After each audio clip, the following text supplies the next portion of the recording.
New girl gets burned by bullies, her epic revenge changed everything. Must watch. An inspiring story by Heartfelt Tales. The screaming echoed through Lincoln High's cafeteria as 17-year-old Maya Chen collapsed to the floor, her face and arms covered in scalding coffee. The entire room fell silent except for her agonized cries and the cruel laughter of three boys standing over her with empty cups.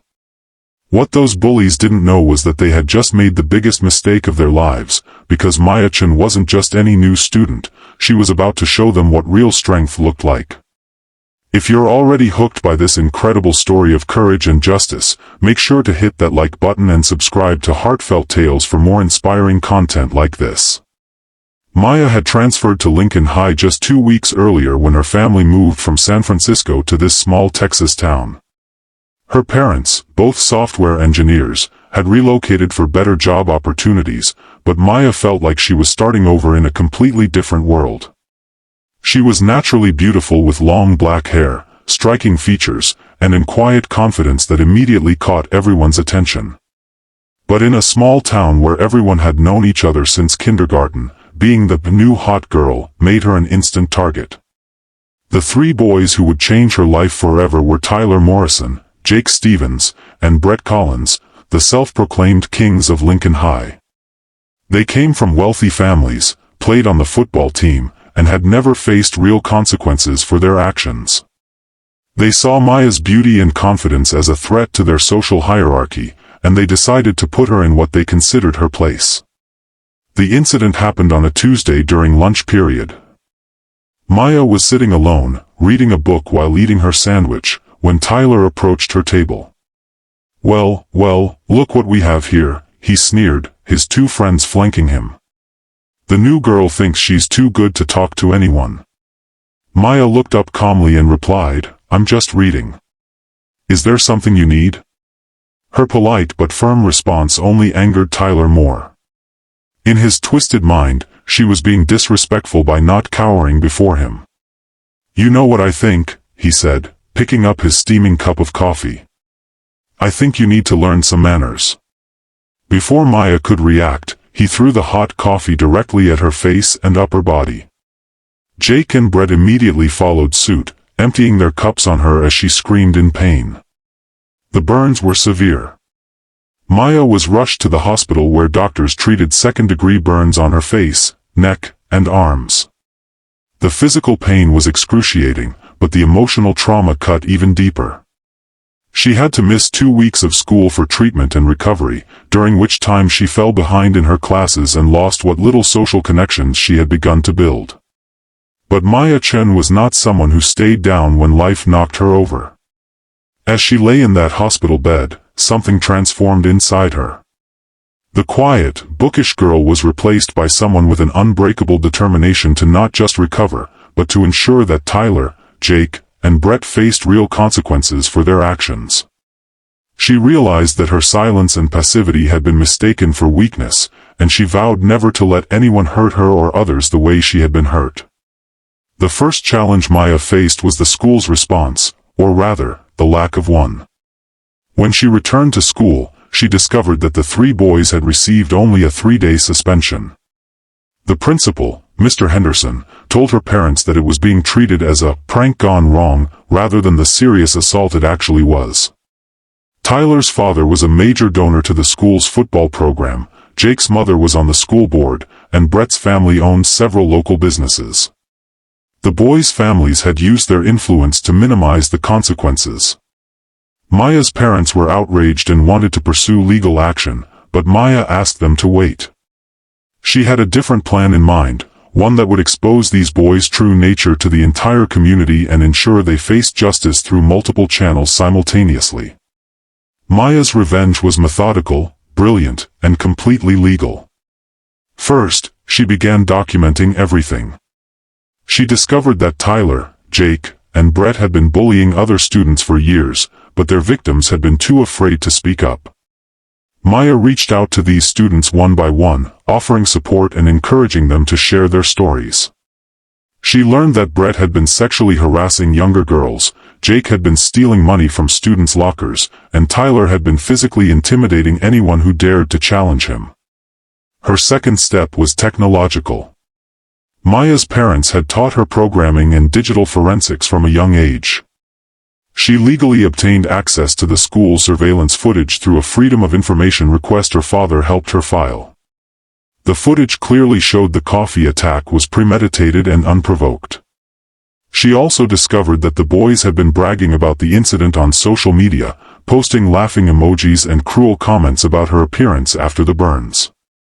Maya then reached out to local news stations and newspapers, presenting them with a comprehensive dossier of evidence.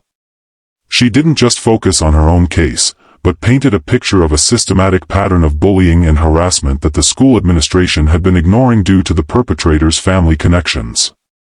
She gave interviews with her face still showing some scarring from the burns, speaking eloquently about the need for real consequences and protection for vulnerable students. The story exploded across local and then national media. Wealthy bullies attack new student with hot coffee while school covers it up became a rallying cry for parents and students across the country who had faced similar situations. Maya appeared on several talk shows, always composed and articulate, sharing not just her story but advocating for broader anti-bullying policies and accountability measures. The community response was swift and overwhelming. Parents demanded the resignation of Principal Henderson and several school board members. Local businesses that had been patronized by the boys' families faced boycotts.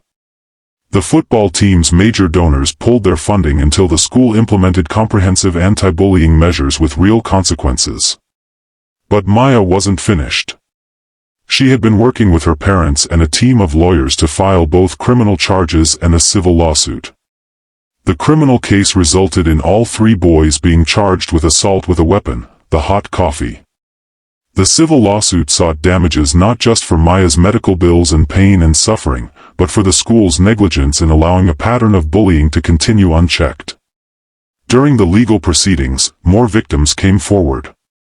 A total of 17 students testified about various forms of harassment, intimidation, and assault they had suffered at the hands of Tyler, Jake, and Brett over the years. The boys' carefully constructed image as popular, harmless pranksters crumbled completely as the truth emerged. Tyler, Jake, and Brett were ultimately sentenced to community service, mandatory anger management classes, and were required to pay substantial damages to Maya and other victims. More importantly, they were expelled from Lincoln High and had to finish their education at alternative schools. Their college prospects evaporated as universities learned about their criminal records. The school district implemented new policies that Maya had helped draft, including mandatory reporting of bullying incidents, regular training for staff on recognizing and addressing harassment, and an anonymous reporting system for students. Principal Henderson was forced to resign, and the new administration made it clear that a student's family connections would not protect them from consequences.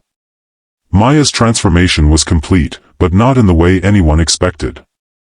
Rather than becoming bitter or seeking simple revenge, she had channeled her pain into becoming a powerful advocate for others. She started a non-profit organization called Scars to Strength that helped bullying victims document incidents, navigate legal processes, and access mental health resources. She began speaking at schools across the state about the importance of standing up to bullies and the difference between revenge and justice. The physical scars from the coffee attack faded significantly over time, but Maya chose not to completely hide them. She said they reminded her of her strength and her purpose. She graduated as valedictorian of Lincoln High, received a full scholarship to MIT for computer science, and continued her advocacy work throughout college. Years later, Maya would reflect on that terrible day in the cafeteria as the moment her real life began. The scared, passive girl who had tried to blend in was gone forever, replaced by someone who understood that real strength comes not from never being knocked down, but from how you choose to rise up. She learned that bullies only have power when good people stay silent, and that sometimes the most profound victories come not from destroying your enemies, but from transforming yourself into someone who can protect others from experiencing what you endured. Tyler, Jake, and Brett's lives took very different paths. Tyler struggled with addiction in college and eventually had to take responsibility for his actions when he entered recovery. Jake became involved in restorative justice programs and worked to make amends with his victims.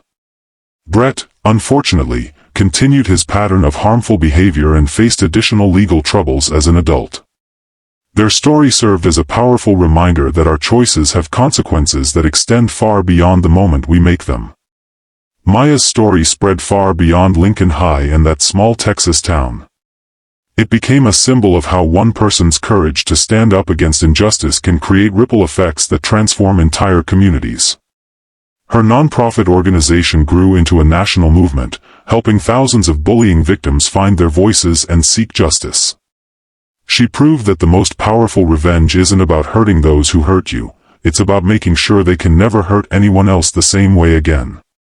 The coffee incident that was meant to humiliate and silence Maya Chen instead awakened a force for justice that those three bullies could never have imagined.